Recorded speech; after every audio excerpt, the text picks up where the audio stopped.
Muito bem.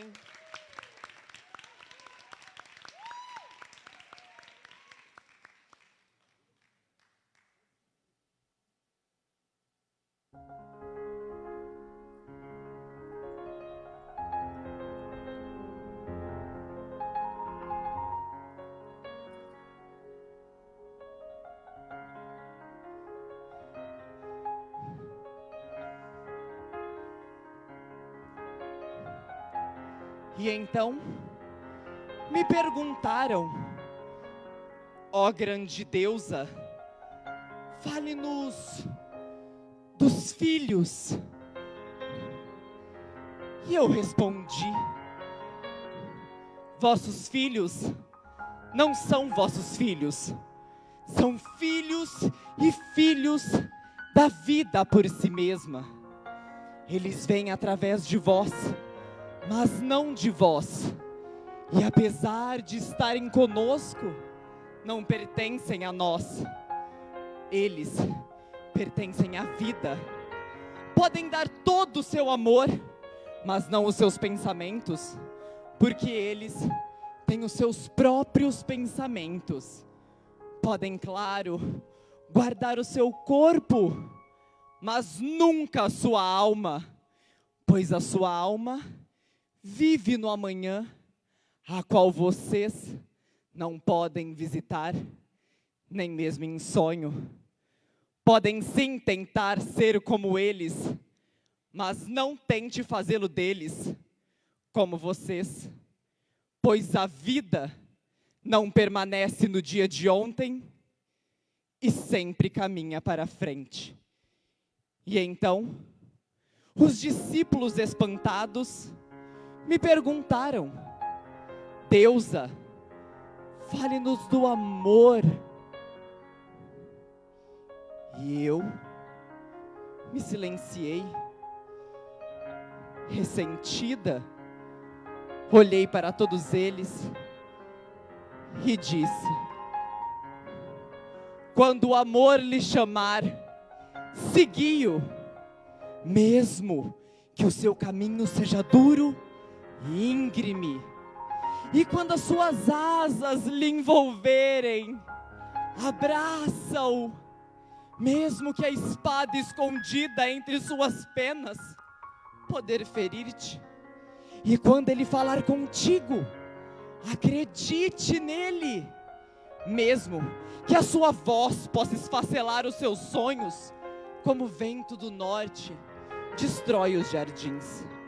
Mas se por medo buscas apenas a paz e o prazer do amor, peço que cubra a sua nudez e parta da ira do amor. O amor não dá nada além de si mesmo e não pede nada além de si mesmo. O amor não possui e nem é possuído, pois o amor é suficiente ao amor. Mas se você ama e mesmo assim deseja ter desejos, que sejam esses os vossos desejos. Escorrer como a água do riacho escorre pelas montanhas e sorri para a noite. Acordar ao amanhecer com o coração leve e agradecer por mais um dia de amor. Ao meio-dia, descansar e meditar sobre o êxtase do amor. E ao final da tarde, ao entardecer, voltar para casa com o coração cheio de gratidão. E então, com uma prece ao bem-amado e um sorriso nos lábios, agradecer pelo amor. Obrigado.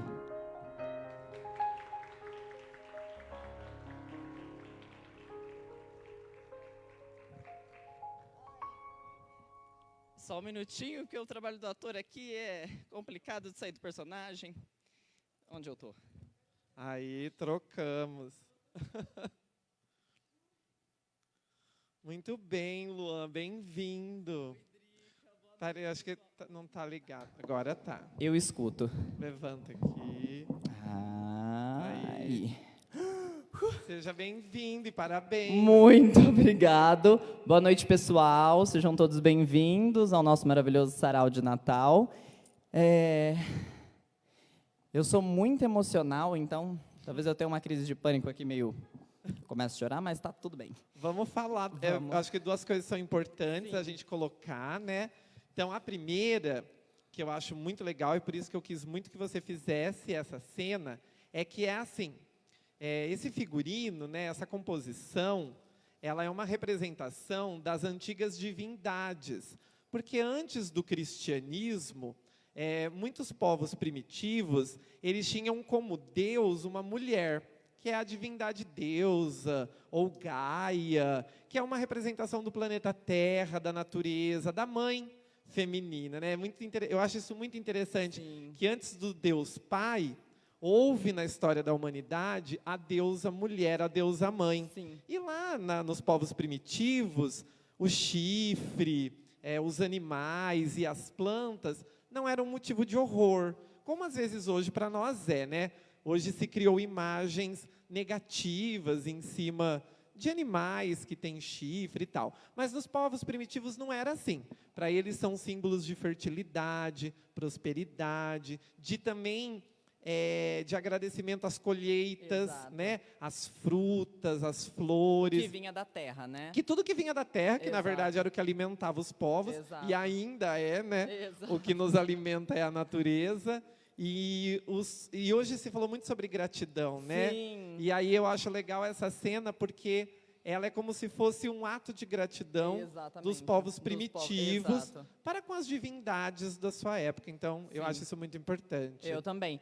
E vale ressaltar que quando existe a aparição da deusa, né, como o Jota disse, já existe o espantamento e também a rejeição à imagem. Então, o mais interessante é exatamente isso que essa performance acaba acarretando no público, porque ao ponto que você tem um espantamento e deseja que aquilo se afaste, quando o que sai da boca daquilo, as ideias, o pensamento, o que reluz a luz de dentro de si, não da aparência, e hoje a gente vive nesse mundo cercado de falsas aparências, né?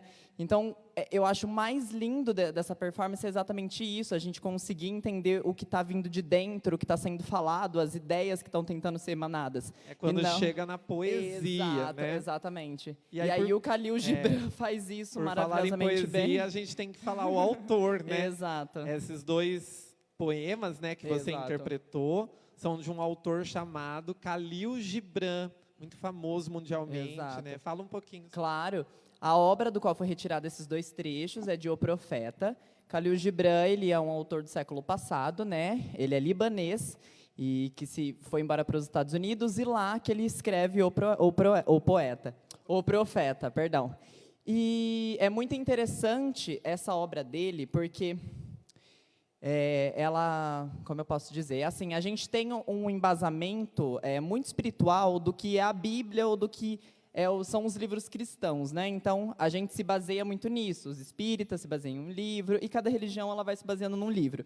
E aí, quando chega o Khalil Gibran, ele consegue falar da espiritualidade humana, ele consegue falar sobre a alma e o engrandecimento da alma através de uma literatura que não requer a questão envolvida política, né, por trás de toda a religião. Ele quer realmente pregar que a alma humana ela consiga se elevar da sua forma mais linda e da sua forma mais potente através dessas críticas, porque se vocês pararem para pensar no que eu disse para vocês agora e no que ele quis me dizer com todo esse poema, é muito crítico, mas é uma crítica que te faz realmente pensar em pontos pequenos da nossa mudança, em coisas muito pequenas que a gente tem que parar para fazer no nosso pensamento e não na nossa ação. A gente pede que as pessoas tenham muita ação, que façam as coisas e tudo mais, mas essa ação ela só vai começar a acontecer quando essas ações começarem a dominar o nosso pensamento.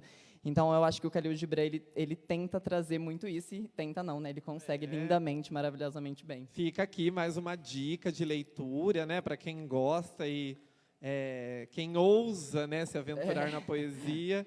Então, tem a poesia do Khalil Gibran, que ela também fala muito do homem e da natureza, exato, né? O quanto nós estamos conectados a esse planeta. Totalmente. Por mais que nós, às vezes, nos sintamos separados, né? Deslocados E daqui. também, por mais que a gente evoluiu, que é claro que a sociedade evoluiu, né? Exato. Hoje nós não somos mais povos primitivos, mas ainda evoluídos, nós temos uma conexão muito íntima com o planeta.